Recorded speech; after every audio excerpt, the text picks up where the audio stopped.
بعد أيام من المعاناة التي عاشها أهالي منطقة كفر بطنة في ريف دمشق جراء أعمال التخريب التي ارتكبتها العصابات الإجرامية المسلحة، دخل الجيش العربي السوري ليضع حداً لاستهداف المدنيين وأمانهم. الجيش الباسل دخل بمباركة أهالي المنطقة، حاملاً معه مواد الحياة الأساسية للمواطنين المحرومين منها منذ أيام، كالخبز والماء والمازوت والغاز وغيرها. ولك سوريا الوطن، هذا الوطن. نحن هون لحمايتكم خالد. ولك تحميكم. لا تخافي يا حجي، لا تخافي يا حجي. تخافوا بوجودنا ان شاء الله ما بسيبكم اي اذى.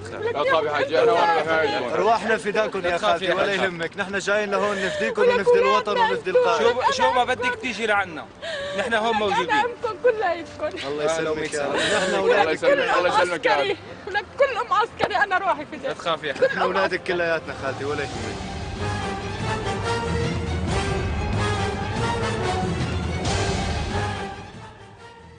جيشنا الحمد لله رب العالمين، يعني جيشنا الله يخلي لنا يا رب، عم يحمينا وجاب لنا الخبز وجاب لنا المي وجاب لنا الاكل والماء والغاز والمازوت. يعني صرنا 4 ايام ببيوتنا قصف قصف قصف من العصابات المخربه. يعني متنا بدنا نروح عند الدكاتره ما في، اولادنا مرضانين. يعني الله يسرنا يا رب ويحمينا البلد بجاه سيدنا محمد. الله يحمي الجيش، ولانه هو اللي حامي البلد، لانه لولا ما كنا بهالامان اللي كنا فيه. يا ريت يرجع مثل ما كان، بالعكس املنا الحليب واملنا الدواء واملنا الخبز واملنا كل شيء، ولولا ما كانت بلدنا بهالشكل هذا. بالعكس نحن بنتمنى انه يرجع مثل ما كان من قبل.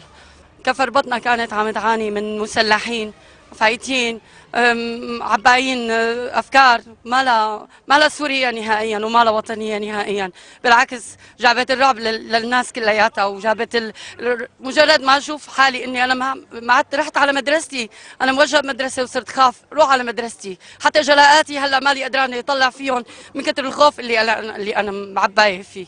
انا من نهار الثلاثاء جيت من دوامي لحد هلا، انا لطلعت من بيتي ما في اي انسان بيحسن يطلع.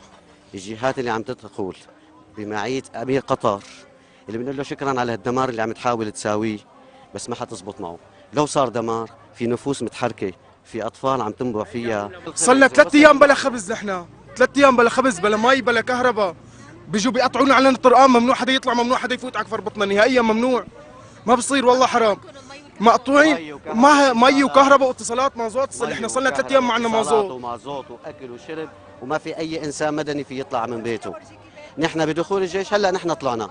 هدول عصابات مسلحه، ولولا الجيش ما جابونا الاكل والمي ما عشنا بالامان لفات الجيش، والله يحمي الجيش. الله يحميهم ان شاء الله. لولاهم كنا متنا من الجوع، هن جابوا لنا كل شيء، الخبز والمي والمازوت.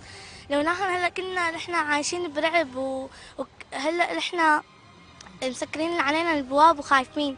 هلا لما قالوا انتشر الجيش والجيش كله هون، كلياتنا فتحنا الشبابيك وصرنا انه حييناهم كلهم.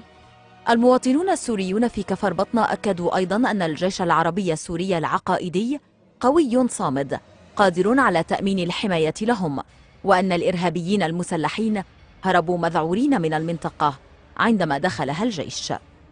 الله يديم الجيش، الله يديم الجيش، الله يديمه علم مرفوع بالسماء، الله يقويهم، وانا اتمنى منهم انهم يضربوا بيد من حديد بالحق.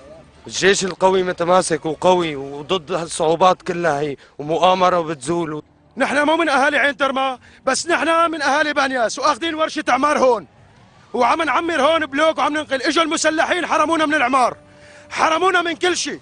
نحن بنطالب بالجيش، والجيش هلا لما دخل لعنا صار الامان عنا. لولا الجيش ما في امان، لولا الجيش ما في امان، لولا الجيش ما في امان. الله يحمي الجيش، الله يحمي الجيش. الجيش هو اللي رفع راسنا. لولا الجيش هذول المسلحين دمرونا. لا مو جيش قطاعين اطره، هيك مسميين حاله، هربوا فورا هربوا. لو عاملين حالهم انه زلم وهي ما بيهربوا. الأهالي أكدوا أيضا أن الجيش العربي السوري هو القادر على حمايتهم، متوجهين له بالتحية والشكر على كل ما يقوم به.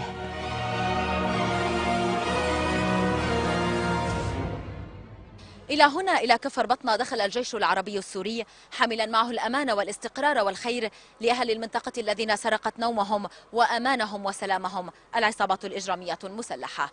للإخبارية السورية يارا صالح، دمشق.